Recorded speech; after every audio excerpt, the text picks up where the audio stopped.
예수님께서는 자신을 따라서 배를 타고 호수를 건너온 수많은 사람들에게, 제자들에게 썩을 양식을 위하여 일하지 말고 영생하도록 있는 양식을 위하여 일하라, 그렇게 말씀을 하셨습니다.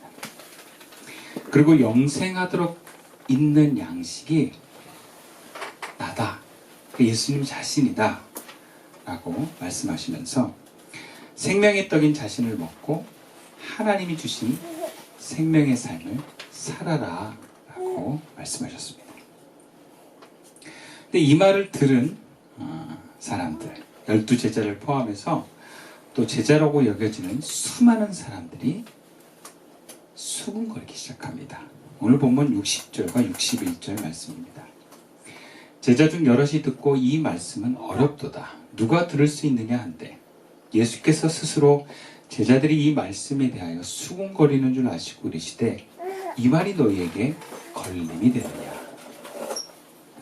배를 타고 바다를 건너서까지 예수님을 쫓아온 사람들에게 지금 이 말씀이 물론 어려운 말씀입니다. 그런데 여기서 이 어렵다라는 것은 이해를 못하겠다라는 말도 있지만 못 알아먹는 그런 어려움만이 아니라 받아들일 수 없다라는 차원으로 어렵다라고 말할 수 있습니다. 즉, 이 말씀은 가혹하다, 너무 엄격하다, 이런 내용으로도 해석할 수 있습니다. 즉, 예수님께서 하신 말씀이 우리들에게는 너무 부담스럽다라는 표현입니다. 목사로서 교인들에게 말씀을 전하고 메시지나 가르침을 전하다 보면 많은 저항을 맞을 때가 있습니다. 신방을 가거나 설교에서 성경 공부를 통해서 메시지를 전할 때 종종 이런 얘기를 들어요. 목사님, 부담스럽습니다. 이 말씀은 저희에게 너무 강하게 와서 제가 이걸 지키기가 참 어렵습니다 라는 표현을 합니다. 본문에서 가버나움 회당에서 예수님의 말씀을 들은 사람들이, 이 사람들을 본문에서는 제자 중 여럿이라고 표현을 하고 있습니다. 즉, 예수님을 따라온 무리들 중에서 그래도 끝까지 예수님을 따라가겠다고 의지를 가지고 지금 예수님 앞에서 말씀을 듣는 사람들입니다. 성경, 특히 요한복음에서 이들을 향해서 제자라는 단어를 쓰고 있어요. 그렇다면 예수님이 무리한 얘기를 한 게 아닙니다. 마땅히 할 말을 하신 겁니다. 제자들이라고 앞에 왔기 때문에. 누가복음에서는 70명의 제자들이 예수님의 파송을 받고 또 사역을 하는 모습을 통해서 보는 것은 12명의 제자들 외에 예수님을 따라다녔던 수많은 제자들이 있었다는 것을 우리가 알 수 있습니다. 어쨌든 이들은 단순히 배부르려고 하는 사람들만이 아니라 배를 타고 바다 같은 호수를 건너서 이 가버나움 회당까지 예수님 앞에 와서 제자된 마음가짐으로 지금 말씀을 듣고 있는 사람들이라는 거예요. 그런 그들에게 지금 예수님의 메시지는 부담스럽다라는 것입니다. 근데 그것이 예수님이 부담을 주는 말씀이 아니라 그들 스스로가 그 말씀을 부담으로 받아들였다는 거예요. 그리고 결국 그들은 부담스러운 마음을 갖는 것 이상으로 떠나버립니다. 오늘 본문 66절 말씀이에요. 그때부터 그의 제자 중에서 많은 사람이 떠나가고 다시 그와 함께 다니지 아니하더라. 제자라고 하는 사람들, 배를 타고 호수를 건너 힘들게 예수님을 따라온 사람들, 계속해서 예수님을 따라가겠다고 제자로 자부했던 사람들이 떠나갔습니다. 그리고 더 이상 예수님과 함께 다니지 않았다라고 성경은 기록합니다. 그러니까 이들은 예수님을 영원히 떠나버린 거예요. 무리에 대한 이야기가 아닙니다. 제자들이 그렇게 했다라는 거예요. 어디든 예수님을 따라가겠습니다. 예수님의 가르침대로 살겠습니다. 했던 이들이 떠나버렸습니다. 예수님의 가르침이 어려워서가 아니라 부담스러워서 떠나버렸습니다. 어렵다면 예수님께 다시 요청을 했을 것입니다. 예수님, 무슨 말인지 이해를 못하겠습니다. 쉽게 설명을 해주세요. 그러면 예수님은 친절하게 가르쳐 주시는 분입니다. 근데 어렵다고 얘기하지 않습니다. 쉽게 설명해 달라고 요청하지 않습니다. 알아듣기는 하겠는데 부담스럽다라는 것입니다. 우리는 이런 경우를 교회 안에서 많이 봅니다. 젊었을 때부터 신앙생활 했던 사람들일수록 또 교회생활을 오래 하는 분들은 다 예수님을 따라가겠다는 결단을 합니다. 교인들에게 여러분 무리입니까? 제자입니까? 하면 거의 다 제자라고 합니다. 무리라고 얘기하고 저는 무리입니다. 떡을 먹고 배부르려고 왔습니다 하는 교인 거의 못 봤습니다. 다 제자라고 하는 자부심을 가지고 어떻게든지 주를 위해서 살려고 하는 분들이 교회에 열심을 내서 오랜 세월을 함께 있습니다. 그런데 신학 시간이 지나 보면 떠납니다. 이런저런 이유로 떠나는데 그냥 다른 교회 가서 신앙생활 잘하면 괜찮습니다. 근데 예수님을 아예 떠나버립니다. 아니 어떤 분은 예수님은 내 안에 있다고 하면서 교회는 안 나갑니다. 다시 말해서 예수님의 제자라고 부르기에 너무나 생명이 있는 삶과는 거리가 있습니다. 왜 이렇게 되었을까요? 왜 예수님의 기적을 맛보았고 예수님의 가르침이 좋아서 힘이 들더라도 수고와 희생을 받지 않고 따라갔던 사람들이 왜 예수를 떠나서 그냥 교회 다니는 사람으로 혹은 마음속에만 예수님을 모시는 사람으로 전락해버렸을까요? 오늘 본문에서 예수님을 떠난 제자들의 이유를 한번 들여다봅시다. 본문 61절부터 64절까지의 말씀인데요. 저랑 교독해 보겠습니다. 예수께서 스스로 제자들이 이 말씀에 대하여 수군거리는 줄 아시고 이르시되 이 말이 너희에게 걸림이 되느냐? 그러면 너희는 인자가 이전에 있던 곳으로 올라가는 것을 생각하면 어떻게 하겠느냐? 살리는 것은 영이니 육은 무익하니라. 내가 너희에게 이른 말은 영이요 생명이라. 그러나 너희 중에 믿지 아니하는 자들이 있느니라 하시니 이는 예수께서 믿지 아니하는 자들이 누구며 자기들 발자가 누구인지 처음부터 아시니라. 자, 예수님께서는 지금 수군거리는 제자들이 그 마음의 부담과 불편함에서 또 저항감에서 지금 가득 차 있다는 것을 아십니다. 그걸 보셨어요. 그리고 그것을 그대로 지적하시면서 영의 중요성과 함께 육은 소용없다라고 얘기를 합니다. 왜 예수님이 이야기를 하시냐? 그들이 육을 너무 소중히 여기는 거예요. 육을 너무 소중히 여겨서 이 말씀이 부담스럽다라는 거예요. 그래서 예수님은 육은 소용없다. 근데 그 말씀을 더 강조하기 위해서 영이 살리는 거다. 육은 소용없다. 이 말씀하시는 거예요. 메시지 성경으로 읽어보면 그들의 갈등이 구체적으로 어떤 것인지 본문에서 이렇게 표현합니다. 제가 읽어드릴게요. 예수께서 제자들이 이 말씀을 두고 힘들어하는 것을 아시고 말씀하셨다. 내 말이 그렇게도 혼란스러우냐? 성령만이 생명을 만들어낼 수 있다. 내가 너희에게 전하는 모든 말은 성령의 말이며 생명을 만들어내는 말이다. 그러나 너희 가운데 이 말을 저항하고 이 말에 관여하지 아니려는 사람들이 있다. 예수께서는 자신에게 인생을 걸지 않을 사람들이 있다는 것을 처음부터 알고 계셨다. 또한 자신을 배반할 자가 누구인지도 알고 계셨다. 개역개정에서 너희 중에 믿지 아니하는 자들이 있다 라고 하는 이 표현을 메시지 성경에서는 너희 가운데 이 말에 저항하고 관여하지 않으려는 사람들이 있다라고 해석합니다. 많은 성도들이 그런 생각을 많이 갖습니다. 목사님께서 설교 가운데 여러분 회개하십시오. 여러분이 죄인임을 인정하고 회개하십시오 라고 하면 저랑 상관없는데요? 하는 분들이 있어요. 우리 남편이 회개해야 됩니다. 우리 자식이 회개해야 됩니다. 저는 예수 잘 믿고 있는 사람입니다. 관여 없다라고 생각해요. 또 어떤 사람은 저항합니다. 회개하십시오. 회개 못하겠어요. 회개가 안 됩니다. 그것이 잘못인지도 모르겠습니다. 인정하지 않습니다.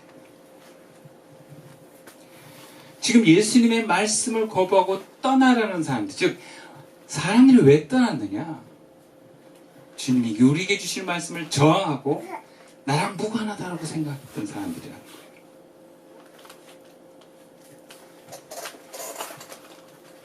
그렇다면 왜 이들이 이 말씀을 저항하고 자기랑 상관없다고 여겼을까요?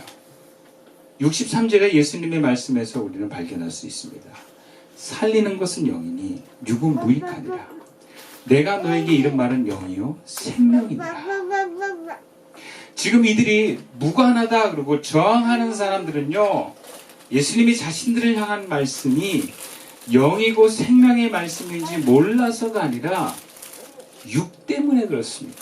다시 말하자면 육을 포기할 수 없기 때문이다. 그렇다면 육의 삶은 무엇입니까? 오늘날 현대의 의미로 정리해서 말하면 자기중심성입니다. 자기를 위한, 자기를 만족시키기 위한 이 자기중심적인 자기를 포기할 수 없었기 때문에 말씀을 거부하는 거예요. 혹은 이 말씀이 나랑 상관없다라고 여기는 것입니다. 예수님의 지적은 자신을 위해 떡을 먹고 배부르려는 사람들, 지금 쫓아온 사람들을 향해 있는데, 혹은 그들의 입장에서는 예수님이 그 떡 이상을 우리에게 줄 것을 기대하고 왔는데, 예수님이 더 이상 너희를 위해서 뭔가를 해주지 않겠다라는 표현이에요. 너희 무언가를 채워주지 않겠다. 너희 기대와 바람을 주지 않겠다 했을 때 불편한 겁니다. 왜? 나를 포기할 수 없기 때문에. 우리는 영이 중요한지 압니다. 그러나 육을 포기할 수가 없어요. 물론 영과 육은 둘 다 소중합니다. 그러나 어떤 순간에는 예수님의 제자로서 그분과 동행하기 위해서 육을 포기하는 한이 있더라도 예수님을 따라가야 될 때가 있어요. 즉 나를 위한 어떤 것을 내가 내려놓고서라도 예수님의 부르심에 응답해야 되는 순간이 옵니다.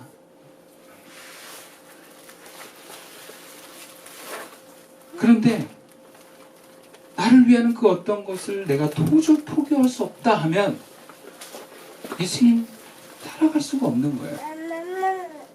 좀 포기가 안 되는데요. 그러면 예수님이 내가 그럼 기다려줄게, 너 포기할 때까지.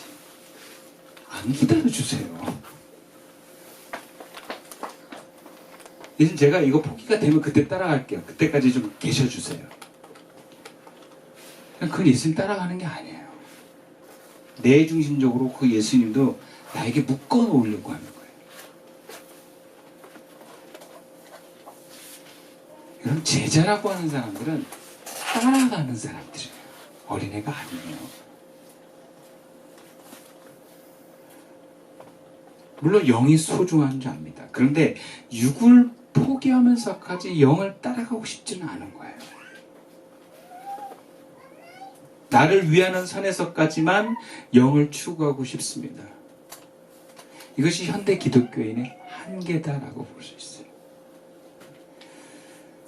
이것은 또한 우리 내면에 갖고 있는 우리들의 모습이기도 합니다. 우리도 그런 모습이 속에 있어요. 그리고 여기서 육은 단순히 먹고 마시는 몸의 욕구만을 얘기하지 않습니다. 여기서 육은 감정을 포함한 마음의 만족도 이야기를 하는 거예요. 사람들로부터 존경받고 사람들에게 사랑받는 것, 그들에게 내 존재감을 확인하고 내가 뭔가 외롭지 않은 것, 이 모든 마음의 욕구를 포함합니다.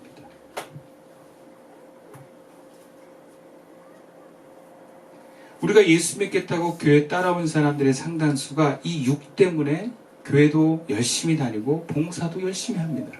그런데 오늘 성경에 예수님이 뭐라 그럽니까? 이게 무익하다고 합니다. 그리고 보이지도 잡히지도 심지어 마음에 감동도 없는 이 영을 따라 살라고 합니다. 감정적으로 영을 따라 산다는 것이 기쁨이 막 넘치고 감정적으로 뭔가 희열이 넘치는 것이 아닙니다. 영을 따라가는데 감정적으로 또 힘들 수 있습니다. 그 영이신 주님을 따라가는 사람들의 특징이에요. 주님을 따라가는데 왜 힘이 없죠? 주님을 따라가는 건 감정의 만족이 함께 가는 게 아니에요. 어떤 경우는 힘들어도 가는 경우가 있어요. 왜? 예수님의 그 십자가를 내가 함께 지고 갈 때는 막 기쁘면서 가는 건 아니에요. 어떨 때는 막 힘겨워도 가는 거예요. 근데 워낙 내 감정에 만족이 중요한 사람은 그 만족이 없으면 영도 부정해 보내는 일들이 일어나요. 내가 교회를 다니는데 하나님 없는 것 같아. 내가 주님의 일을 열심히 했는데 기쁨이 없어. 내가 주를 따라가는데 여전히 외로워. 여전히 내 삶의 문제는 풀리지 않았어. 그러면서 주님 따라가기를 멈추는 분들이 많이 있습니다. 육이 너무 소중해요. 육을 포기할 수가 없어요. 근데 주님이 뭐라 그래요? 육이 무익하답니다. 그러면서 보이지도 잡히지도 않는 감정과 어떤 때는 상관도 없는 영을 따라 살라고 합니다. 이 말에 저를 포함해서 많은 이들이 저항감을 갖고 혼란스러워할 수 있습니다. 오히려 우리는 같은 성경 말씀에서 이 말씀을 참 좋아해요. 요한 3서 2절 말씀. 사랑하는 자여, 내 영혼이 잘된 같이 내가 범사에 잘되고 강건하기를 내가 간구하노라. 얼마나 좋고 귀한 말씀입니다. 몸도 건강하게 해주고 삶도 형통하게 해주고, 이야, 주님 따라가니까 완전 축복의 삶이구나. 근데 이제 와서 예수님이 육이 무익하다고 합니다. 생명 대신 예수님을 따라가면 육도 포기해야 된다라고 각오하라고 얘기하십니다. 그렇다고 해서 예수님이 한때 영지주의라고 얘기하는 이단처럼 육이 아무런 소용이 없다라고 얘기하시는 건 아니에요. 육이 또 소중합니다. 예수님의 부활은 몸의 부활을 포함하고 있어요. 그리고 예수님은 항상 제자들과 함께 모일 때 먹고 마셨습니다. 그들을 풍성하게 먹였어요. 육을 소중히 누구보다도 풍성하게 주시는 분이에요. 근데 예수님이 육을 무익하다고 하는 것은 그만큼 영이 소중하다라는 거예요. 육을 포기해서라도 영은 붙들라고 하는 것입니다. 그만한 가치가 있는 것.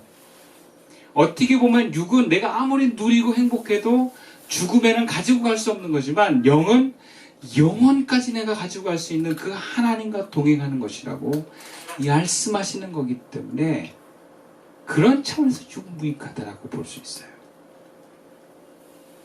근데 영원하신 하나님보다 눈앞에 육이 너무 소중한 사람, 그걸 포기하면 죽을 것 같은 사람들에게는 그게 안 되는 거죠.